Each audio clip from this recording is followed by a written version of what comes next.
מנקה את הדגים צ'יק צ'אק. לא מרשה פה. טוב, אנחנו שמים לב שקרתה כאן טרגדיה, הפאנצ'ר. מה זה היא לא מרשה פה? זה היה מקום לנקות את הדגים. לא, אפשר שם. צביקה פה בשביל לפקח על הפאנצ'ר. צביקה, מה דעתך על הפאנצ'ר? איך אפשר לתקן אותו? מאוד מאוד חמור, מאוד חמור. הבאנו מקצוען, נאמבר 1 בעולם לתיקונים. מר דורון... איפה מצאת אותו? בגוגל? רגע, אבל תציינו שאני... גם שזה גלגל שלנו מביא חדש. גם דיין כן. וגם... לפני יומיים היה לי פאנצ'ר. זה פשוט מחדל, זה גלגל חדש וכבר יש פאנצ'ר. אנחנו שוקלים פה תביעה ייצוגית. בעלי היקר, אתה רוצה להוציא לו בינתיים את הרזרבה? ממש, הביאו לו ככה, הפכו אותו. תמונה של דורון הגברי.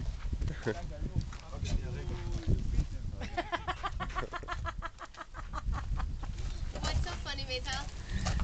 זה מן, הנה, תתחיל רגע. דורון גזען.